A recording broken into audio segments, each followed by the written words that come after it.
Hello students, this is Hitesh Ratti. आज physics का first unit के बी पार्ट के लास्ट के 2-3 डेरिवेशन करेंगे। आज की क्लास थोड़ी लेंथी होने वाली है।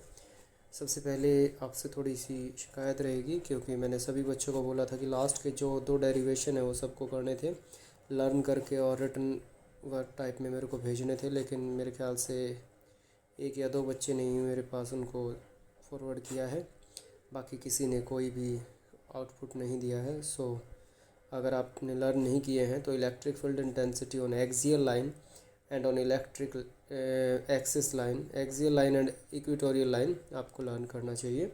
और आज लर्न करके आज उसको आप मेरे पास भेजिएगा। तब तक देखिएगा, आज हम कैलकुलेट कर रहे हैं electric field intensity at any point. देखिए ध्यान से इस चीज़ को समझते रहिए।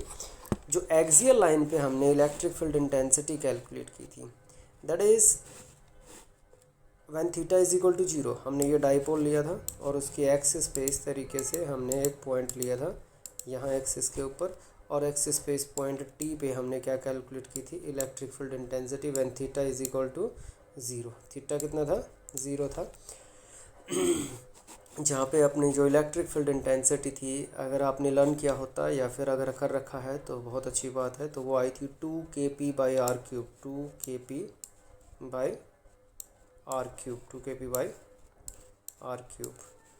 फिर हमने इलेक्ट्रिक फील्ड इंटेंसिटी कैलकुलेट की थी on axial line, sorry equatorial line. Equatorial line ये अपना डाइपोल था, और डाइपोल के लिए हमने ऐसे एक पॉइंट यहाँ पे अज्यूम किया था at a distance r from the centre, और उसकी डायरेक्शन कुछ इस तरफ रही थी, antiparallel to the dipole. ऐसा एक डायग्राम अगर आपको ध्यान हो जो पिछली क्लास में मैंने बनाया था, तो ये हमने एट इक्वेटोरियल लाइन कैलकुलेट किया था। आज हम ये एक एंगल था 90 degree at a point when theta is equal to 90 degree, और ये जो था ये पॉइंट था, ये केस था जब थीटा इज इक्वल टू क्या था, 0। आज कह रहा है कि ये थीटा 0 और 90 के अलावा अगर कोई और पॉइंट हो when theta is equal to 60 degree, 30 degree, 45 degree, कोई भी थीटा अगर अपने पास हो तो उस एंगल के ऊपर अगर आपको इलेक्ट्रिक फील्ड इंटेंसिटी निकालनी है इस डाइपोल के लिए, तो फिर आप कैसे कैलकुलेट करोगे। देखिए, हम कैलकुलेट करने जा रहे हैं electric field intensity at any angle theta other than 0 के लिए अपने पास स्पेशल केस है, 90 के लिए अभी मैंने वैल्यूज़ लिखी हैं। आज हम कैलकुलेट करेंगे electric field intensity at any angle theta. तो अभी मैंने डायग्राम में आपको सिर्फ एक डाइपोल बना हुआ दिखाई पड़ रहा है। This is a dipole A B, minus Q plus Q, और डाइपोल मोमेंट की डायरेक्शन किस तरफ होगी, माइनस क्यू से प्लस क्यू की तरफ। और एक पॉइंट लिया है T, where I have to calculate electric field intensity, और ये दिख रहा है कि इसका एंगल कितना है, थीटा। ना ये 90 है ना ये 0 डिग्री है, तो कोई भी थीटा है, से 45, 60, 44 जो भी आपको होगी, कोई न कोई वैल्यू है थीटा की, लेकिन ये 90 और 0 के अलावा आपको दिखाई पड़ रहा है। तो अब इस टी पॉइंट के ऊपर हम इलेक्ट्रिक फील्ड इंटेंसिटी कैलकुलेट करेंगे। ठीक है, देखिए इस टी पॉइंट के लिए हम क्या करते हैं, इस डाइपोल को, जो ए बी एक डाइपोल था जिसका डाइपोल मोमेंट ए से बी की तरफ था, उस डाइपोल मोमेंट के 2 रेक्टेंगुलर कंपोनेंट रिजॉल्व कर लिए हैं। अगर आप इसको प्रॉपरली देखोगे तो ये एक कंपोनेंट है, अगर आप इसको ध्यान से मैं यहाँ ड्रॉ करूँ, ये अपने लिए एक डाइपोल है, और यहाँ पे हमने वो पॉइंट लिया है मेकिंग एन एंगल थीटा, जो भी पॉइंट हमने लिया है। तो हम इस तरीके से 2 डाइपोल बनाते हैं कि एक डाइपोल के लिए ये जो पॉइंट है ये एक्सियल लाइन पे लाई करे। ये एक इमेजिनरी डाइपोल है जिसके लिए ये जो टी पॉइंट है कहाँ पे लाई कर रहा है, एक्सियल लाइन पे। इस ए बी के लिए किस पे लाई कर रहा है, A1 B1 के लिए, this is B1, this is A1। इस A1 और B1 के लिए ये कहाँ पे लाई कर रहा है, एक्सिस पे। और अगर A2 B2 को अगर आप देखोगे तो A2 B2 के लिए अगर मैं इसको बनाता हूँ तो ये टी पॉइंट देखिएगा, ऐसे देखोगे तो A2 B2 के लिए कहाँ पे लाई कर रहा है, 90 डिग्री एंगल। ये मैंने यहाँ बना के दिखा रखा है आपको, ये 90 डिग्री का एंगल है A2 B2 के लिए। तो A2 B2 के लिए ये इक्वेटोरियल लाइन पे है टी पॉइंट, और A1 B1 के लिए किस पे है, एक्सियल लाइन पे। A1 B1 और A2 B2 एक्चुअली कोई डाइपोल नहीं है, ये इमेजिनरी मैंने डाइपोल माने हैं। लेकिन यहाँ पे A1 B1 जो है वो इस AB का अगर ये एंगल थीटा है तो ये ए बी का कौन सा कंपोनेंट है, कोस थीटा कंपोनेंट है। ये पी कोस थीटा, अगर ये रिजल्टेंट डाइपोल मोमेंट है पी, तो ये जो A1 B1 के अलोंग है ये कौन सा होगा, पी कोस थीटा। और जो किसके अलोंग होगा, जो A2B2 के लिए डाइपोल मोमेंट है वो कौन सा होगा, P साइन थीटा। तो अब ये दो डाइपोल बन गए हैं अपने पास नए, जिनका डाइपोल मोमेंट कितना है, A1B1 का कितना डाइपोल मोमेंट है, P कोस थीटा, एंड इसका कितना है, P साइन थीटा। और ऐसा आपको दिखाई पड़ रहा है कि A1B1 के लिए ये T पॉइंट कहाँ पे है, एक्सियल लाइन पे, तो इसकी इंटेंसिटी बिल्कुल एक्सियल लाइन के लिए जो इंटेंसिटी निकाली थी वो किस तरफ थी, पैरेलल, बिल्कुल उसके अलॉन्ग थी डाइपोल मोमेंट के। और इक्वेटोरियल लाइन पे जब हमने निकाली थी तो वो क्या थी, उसके एंटी पैरेलल थी, इस तरीके से थी। तो अगर ये पॉइंट यहाँ पे इक्वेटोरियल लाइन पे लाई कर रहा है, तो इक्वेटोरियल लाइन पे जो पॉइंट लाई कर रहा है उसके लिए हमारे पास कहाँ पे दिखाई पड़ रहा है, ये इसकी इलेक्ट्रिक फील्ड इंटेंसिटी किस तरफ होगी, लाइक दिस। इसे आप नेक्स्ट डायग्राम में देखेंगे, देखिए।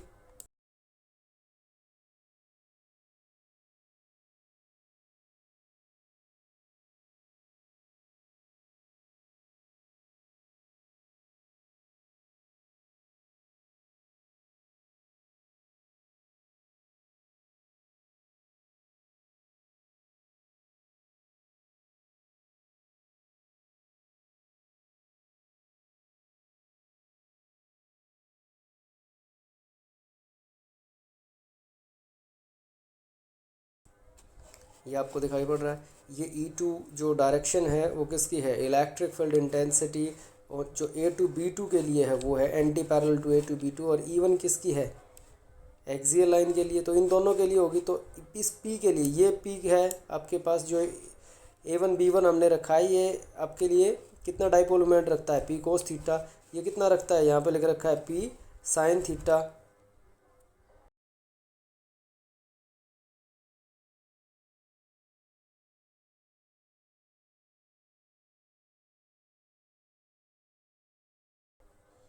तो यहाँ पे आपको दिखाई पड़ रहा है P कोस थीटा, और ये है P साइन थीटा। अब जो एक्सियल लाइन के लिए इंटेंसिटी है वो कितनी है, 2kp by R cube, 2kp by R cube. लेकिन यहाँ पे P तो ये डाइपोल मोमेंट है जो ये इधर AB के रिगार्डिंग दिख रहा है आपको। यहाँ A1B1 के डाइपोल मोमेंट कितना है, P कोस थीटा, और A2B2 का कितना है, P साइन थीटा। तो जो A2B2 के लिए इलेक्ट्रिक फील्ड इंटेंसिटी E2 होगी वो डाइपोल मोमेंट कितना रखेगी, P साइन थीटा। तो E2 की वैल्यू कितनी होगी, P का कौन सा कंपोनेंट यूज़ करेंगे, साइन थीटा, दिखाई दे रहा है आपको लिखा हुआ। और ये कितना है, आर क्यूब डिस्टेंस है, ये कितना होगा, 2kp by R cube into cos theta, ये दोनों कंपोनेंट है, ठीक है ना। तो A1B1 के लिए आपके लिए इलेक्ट्रिक फील्ड इंटेंसिटी होगी 2kp by R cube cos theta, और इसके लिए कौन सा कंपोनेंट यूज़ किया जाएगा, kp by sine theta divided by kp sine theta divided by R cube. अभी अगर हम बात करें तो जो E1 और E2 का रिजल्टेंट है, E1 इस तरफ एक्ट कर रहा है, ये डायरेक्शन E1 की दिखाई पड़ रही है, ये E2 की डायरेक्शन है ऊपर की तरफ। तो parallelogram law of vector addition, diagonal जो है वो किसका बिहेव करेगा, रिजल्टेंट का। So E will be diagonally, तो E की वैल्यू पाइथागोरस से क्या होगी, E will be equal to E1 square plus E2 square all under the root. अब ये वैल्यू इधर E1 की रखी हुई है, ये वैल्यू इधर E2 की रखी हुई है, क्योंकि E1 और E2 में डाइपोल मोमेंट के कौन से कंपोनेंट यूज़ किए गए हैं, E1 में कोस थीटा और E2 में साइन थीटा। अब यहाँ पे E1 और E2 की वैल्यू पुट कर देंगे।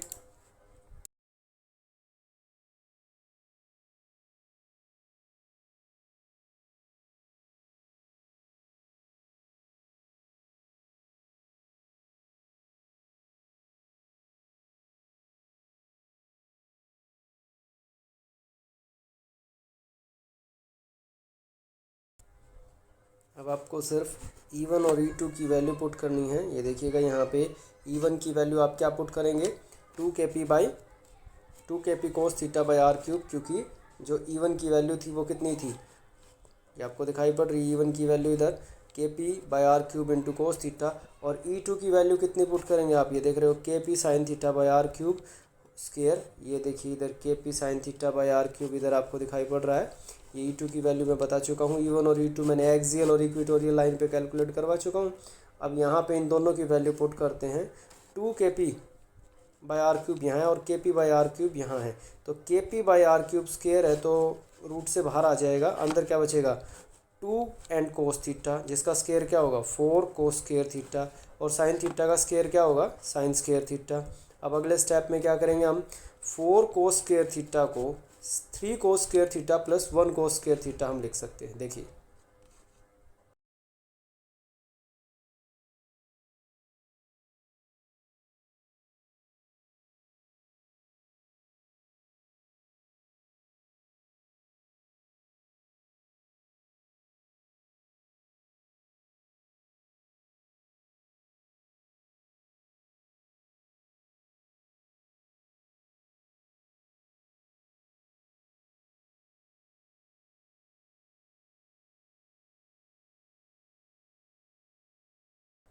इधर देखिएगा 3 cos square theta plus cos square theta plus sine square theta. ये 4 कोस स्क्वायर थीटा को हमने 3 cos square theta plus cos square theta plus sine square theta रख दिया है। अब कोस square theta plus sine square theta कितना हो जाएगा 1। सो रिजल्ट आ जाएगा E is equal to KP/R³ 3 cos square theta plus 1 under the root. अब इसको चेक करते हैं, हम स्पेशल केसेस लेंगे। देखिए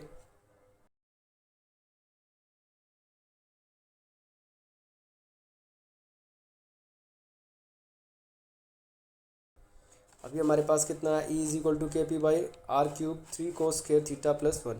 एक्सियल लाइन पे थीटा कितना होगा, on axial line theta is equal to 0 and cos 0 will be 1। Cos 0 किसके इक्वल होगा 1। यहाँ कोस 0 की वैल्यू क्या पुट करेंगे 1 1 square 1 1 into 3 3 3 plus 1 4 and 4 root 2। So when theta become equal to 0 तो थीटा 0 होते ही क्या हो जाएगा, E किसके इक्वल हो जाएगा KP/R³ और रूट 4 कितना होगा 2। It will become 2 KP/R³। अब हम यहाँ पे क्या पुट करेंगे, थीटा इज इक्वल टू 90, यानी कि जब इक्वेटोरियल लाइन पे कैलकुलेट करना है।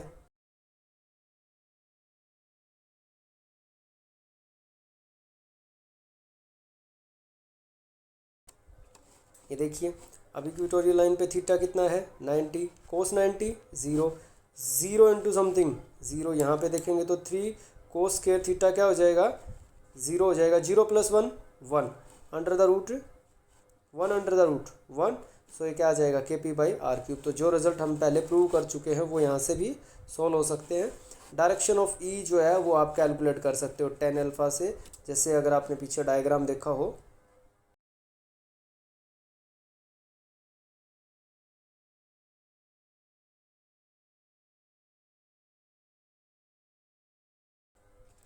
ये जो डायरेक्शन आपको दिखाई पड़ रही है E की, ये अल्फा एंगल हम मानते हैं, ये थीटा एंगल इधर, तो यहाँ से tan अल्फा निकाल सकते हैं। tan alpha is equal to perpendicular by base, that is E2/E1। You can put this and calculate the value of direction of electric field intensity, resultant electric field intensity. ठीक है, अगर आप फिर से इसको रिपीट करना चाहें तो एक बार समझ सकते हैं। देखिएगा हमने इलेक्ट्रिक फील्ड इंटेंसिटी निकालनी है किसी भी पॉइंट पे, जो कोई भी एंगल थीटा एंगल के ऊपर हम एक पॉइंट लेते हैं टी पॉइंट, ये इधर लिखा हुआ है, इसके अंदर आ गया लाइन के अंदर, आपको दिखाई दे रहा है। टी पॉइंट पे हम इलेक्ट्रिक फील्ड इंटेंसिटी है जो किसी भी एंगल थीटा पे है। तो हम दो ऐसे डाइपोल अपनी तरफ से इमेजिन कर लेते हैं, A1 B1 और A2 B2। A1 B1 के लिए टी पॉइंट एक्सिस पे दिखाई पड़ेगा और A2 B2 के लिए जो टी पॉइंट है वो कहाँ पे दिखाई पड़ेगा, इक्वेटोरियल लाइन पे। तो एक्सिस पे इलेक्ट्रिक फील्ड इंटेंसिटी 2 KP/R³ होती है और इक्वेटोरियल लाइन पे क्या होती है KP/R³, क्योंकि जो एक्सिस है वो इस रिजल्टेंट डाइपोल AB का कोस थीटा हॉरिजॉन्टल कंपोनेंट है और जो इक्वेटोरियल लाइन के लिए जो डाइपोल मोमेंट का कंपोनेंट है वो कौन सा है P साइन थीटा, क्योंकि P को रिजॉल्व कर दिया गया है दो रेक्टेंगुलर कंपोनेंट में, P cos theta and P sine theta. तो एक्सियल लाइन के लिए अपने पास होगा P कोस थीटा और इक्वेटोरियल लाइन के लिए क्या होगा P साइन थीटा। अब अगर आप देखेंगे तो E1 और E2 आपको दिखाई पड़ रहे हैं, E1 एंड E2, और इन दोनों का रिजल्टेंट क्या होगा diagonally. Parallelogram law of vector addition से अगर दो आपके पास को इनिशियल वेक्टर हैं E1 और E2, वो अपोजिट डायरेक्शन में, अपोजिट तो नहीं sorry, making an angle theta और 90 भी हो सकता है वो एंगल, तो यहाँ पे आपको 90 दिखाई पड़ रहा है, तो ये 90 एंगल पे भी एक्ट कर रहे हैं। तो जो डायगनल है वो किसका काम करता है, रिजल्टेंट का। और रिजल्टेंट को आप कैसे निकालते हो फिर, E will be equal to E1 square plus E2 square under the root. E1 और E2 की वैल्यू रखेंगे, KP/R³ बाहर आ जाएगा। उसके बाद नेक्स्ट स्टेप में 2 कोस थीटा का square 4 cos square theta, sine theta का square sine square theta, cos square theta जो 4 कोस स्क्वायर थीटा है उसको लिख सकते हैं 3 cos square theta plus cos square theta और sine square theta as it is है। Cos square theta plus sine square theta क्या हो जाएगा, 1 हो जाएगा। तो ये आ जाएगी रिजल्टेंट। यहाँ पे थीटा को 0 पुट करोगे तो एक्सियल लाइन की इंटेंसिटी आ जाएगी, और 90 पुट करोगे तो इक्वेटोरियल लाइन की इंटेंसिटी आ जाएगी। तो इस तरीके से हम एट एनी पॉइंट भी इलेक्ट्रिक फील्ड इंटेंसिटी कैलकुलेट कर सकते हैं। चलते हैं नेक्स्ट आर्टिकल की तरफ।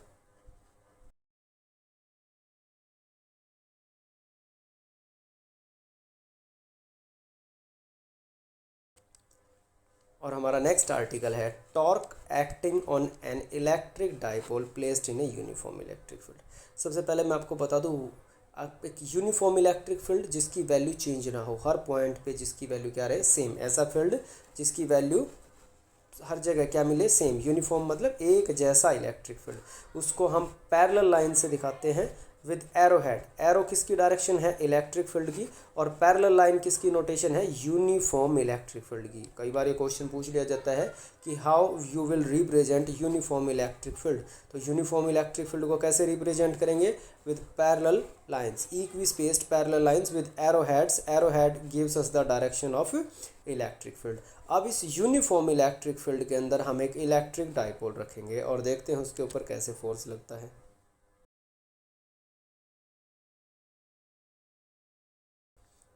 ये देखिएगा, यहाँ हमने एक यूनिफॉर्म इलेक्ट्रिक फील्ड लिया था। एरो किस तरफ होते हैं, पॉजिटिव से नेगेटिव की तरफ। तो एरो की डायरेक्शन इधर मैंने पॉजिटिव चार्ज इंडिकेट कर दिया, उधर नेगेटिव, क्योंकि इलेक्ट्रिक फील्ड की डायरेक्शन पॉजिटिव से नेगेटिव। यहाँ हमने एक डाइपोल रखा ए बी, जिसका सेपरेशन 2a है पहले की तरह। डायग्राम बड़ा कर देता हूँ आपके लिए। ये जब हमने रखा है इसके लिए, तो ये माइनस क्यू चार्ज, यहाँ पॉजिटिव चार्ज है, equal positive charge equal negative, तो ये दोनों भी सेम है। तो जितना फोर्स इस माइनस क्यू की तरफ के ऊपर नीचे की तरफ होगा, क्योंकि पॉजिटिव इसे अट्रैक्ट करेगा और नेगेटिव इसे क्या करेगा, रिपेल करेगा, तो ये नीचे की तरफ क्या लगेगा, इसके ऊपर एक फोर्स आपको लगता हुआ दिखाई दे रहा है नीचे की तरफ, और इस पर क्या होगा, उतना ही फोर्स ऊपर की तरफ होगा, क्योंकि फील्ड भी यूनिफॉर्म है। अगर फील्ड नॉन यूनिफॉर्म होता तो हम इन दोनों फोर्सेस को इक्वल नहीं कह सकते थे, लेकिन अब चूंकि फील्ड यूनिफॉर्म है और ये दोनों चार्जेस माइनस क्यू और प्लस क्यू, मैंने इलेक्ट्रिक डाइपोल की डेफिनेशन बताई थी, equal but opposite charges separated by A small distance. तो ये दोनों चार्जेस इक्वल है और फील्ड कैसा है, यूनिफॉर्म। तो एक जैसा फील्ड है, ई सेम रहेगा दोनों चार्जेस के लिए, और चार्जेस सेम है तो फोर्स भी क्या रहेगा, सेम। इसको ये पॉजिटिव चार्ज इधर रिपेल करेगा और नेगेटिव चार्ज इस चार्ज प्लस क्या को क्या करेगा, अट्रैक्ट। तो इस पे ऊपर की तरफ एक फोर्स, इस पे नीचे की तरफ, और इक्वल और अपोजिट फोर्सेस अगर एजिस पे लग रहे हैं तो ये डाइपोल रोटेट करना शुरू कर देगा एंटी क्लॉकवाइज डायरेक्शन में। दिखाई पड़ रहा है। तो एक टॉर्क इसके ऊपर आ जाएगा जो इसे रोटेट करेगा एंटी क्लॉकवाइज डायरेक्शन में। और टॉर्क हम कैलकुलेट कर चुके हैं, कोई भी फोर्स आप उठाइए, चाहे इस पे चाहे उस पे, और उसको आर्म ऑफ कपल या फिर परपेंडिकुलर डिस्टेंस से मल्टीप्लाई कर देंगे। देखिए कैसे करना है।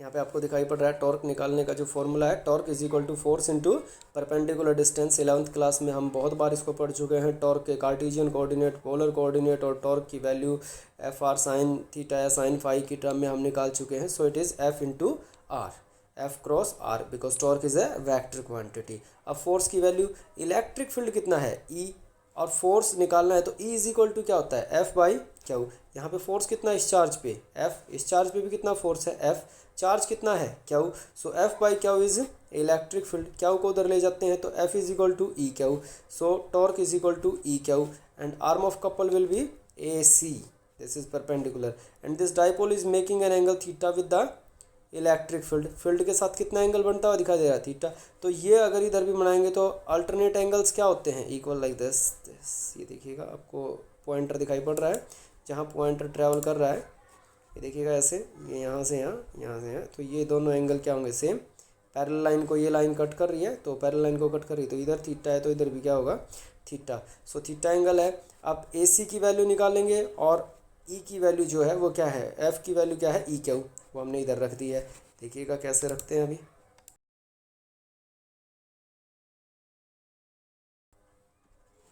ये इधर हमने ए सी की वैल्यू, अब इस ट्रायंगल को देखिएगा ए बी सी, अगर ये एंगल थीटा है तो थीटा के सामने क्या होता है, परपेंडिकुलर।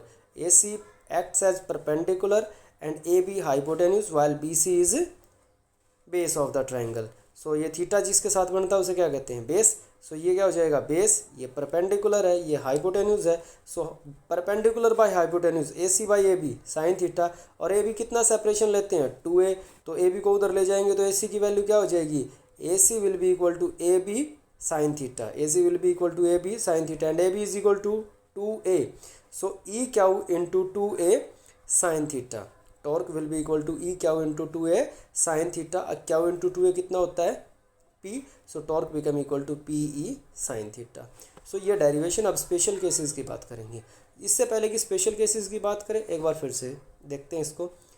जब डाइपोल को इसके अंदर रखा इलेक्ट्रिक फील्ड में, क्योंकि डाइपोल एक पेयर है इक्वल बट अपोजिट चार्जेस का, तो जितना फोर्स माइनस क्यू पे लगेगा उतना ही फोर्स किस पे लगेगा, प्लस क्यू पे, लेकिन दोनों की डायरेक्शन क्या होगी, अपोजिट। एक नीचे आएगा तो एक ऊपर जाएगा। इस तरीके से इक्वल और अपोजिट फोर्सेज एज इज पे एक्ट करेंगे, जिससे डाइपोल रोटेट करेगा, यानी कि इस पर नेट फोर्स जीरो होते हुए भी इसमें टर्निंग इफेक्ट प्रोड्यूस हो जाता है, which is due to torque. और टॉर्क को कैसे कैलकुलेट करते हैं, फोर्स इनटू परपेंडिकुलर डिस्टेंस।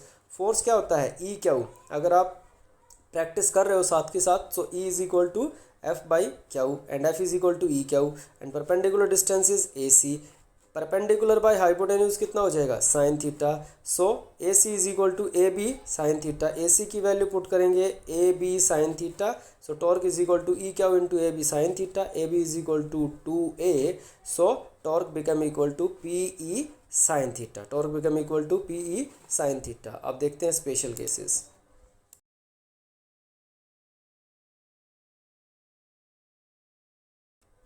अभी हमने निकाला torque is equal to P sine theta. So पहला जो स्पेशल केस है, if theta is equal to zero, theta zero हो जाएगा तो साइन जीरो जीरो, ध्यान रखा, कोस जीरो वन होता है, साइन जीरो जीरो होता है, sine zero zero that is zero into something zero, तो टॉर्क क्या हो जाएगा जीरो।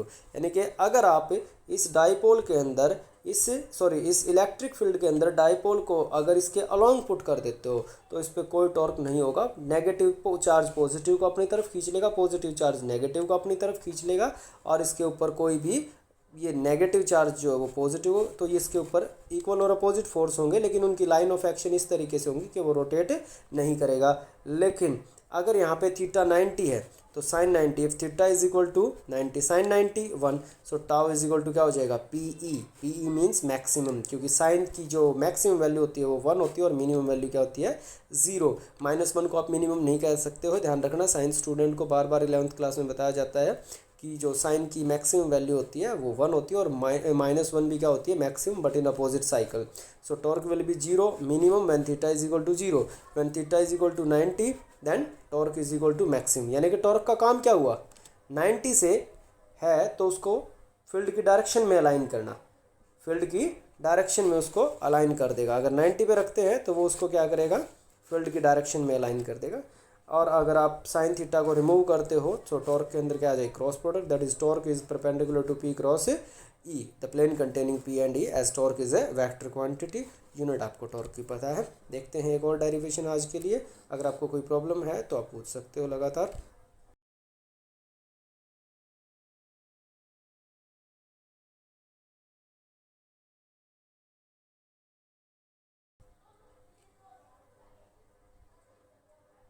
अब हम कैलकुलेट करने वाले हैं now potential energy of dipole in uniform electric field. Potential energy, generally potential energy अगर आपने 11th क्लास में सीखी हो, so energy means work done and potential energy means work done due to change in position, work done due to change in position. अब field के अंदर हम dipole को रोटेट करेंगे इलेक्ट्रिक फील्ड के अंदर, और रोटेट करेंगे तो डिस्प्लेसमेंट कैसा होगा, एंगुलर। वैसे आपको पता है कि small amount of work done D W is always equal to F D X, D W is always equal to F D X. लेकिन यहाँ पे क्योंकि रोटेशनल मोशन है, डाइपोल रोटेट करेगा फील्ड के अंदर, so D W will be equal to tau D theta. Rotate कौन करवा रहा है, टॉर्क, और कितना रोटेट कर रहा है, डी थीटा। तो जो D W is equal to F D X था वो किसके इक्वल हो जाएगा, D W is equal to tau D theta, क्योंकि रोटेशनल मोशन में D W tau D theta के इक्वल होता है, और लीनियर मोशन में small amount of work done is given by F D x.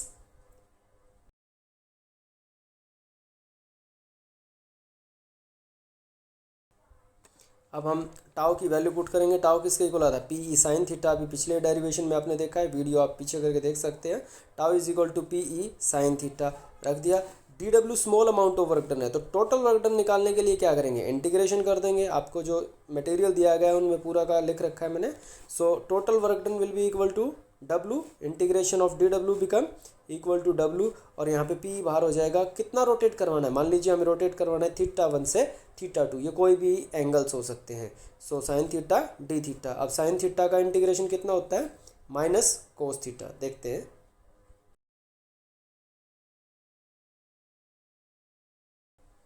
So sine theta integration is equal to minus cos theta, θ1 to θ2, upper limit minus lower limit. So W is equal to minus P E cos θ2 minus cos θ1। ये सारी चीज़ें आपको बता दी गई हैं आज के लिए। हमने आज सबसे पहले कैलकुलेट की electric field intensity at any point, फिर हमने टॉर्क निकाला, और टॉर्क के बाद अब आपको दिखाई पड़ रही है पोटेंशियल एनर्जी। पोटेंशियल एनर्जी पे स्पेशल केसेस आपकी बुक में या नोट्सों में अवेलेबल हो सकते हैं, तो उनको आप स्टडी कीजिएगा। अगर कोई प्रॉब्लम रहती है तो पूछ लीजिएगा। Potential energy of dipole in a uniform electric field, D W is equal to tau D theta, क्योंकि रोटेशनल मोशन है, लीनियर होता तो टाउ की जगह क्या काम करता, फोर्स, और डी थीटा की जगह डी एक्स। अब हमने टाउ की वैल्यू रखी और सिर्फ इंटीग्रेशन किया है θ1 से θ2। In this way we can calculate potential energy, torque and electric field intensity at any point due to an electric dipole. अगर किसी को कोई प्रॉब्लम है तो पूछ सकते हैं। कल फर्स्ट यूनिट के ए और बी पार्ट्स के very short answer type question answer का असाइनमेंट आपको करवाया जाएगा। सो कल के लिए तैयार रहना, और अगर कोई प्रॉब्लम्स है तो आप पर्सनली या फिर यूट्यूब के कमेंट बॉक्स में पूछ सकते हो। Thank you for watching.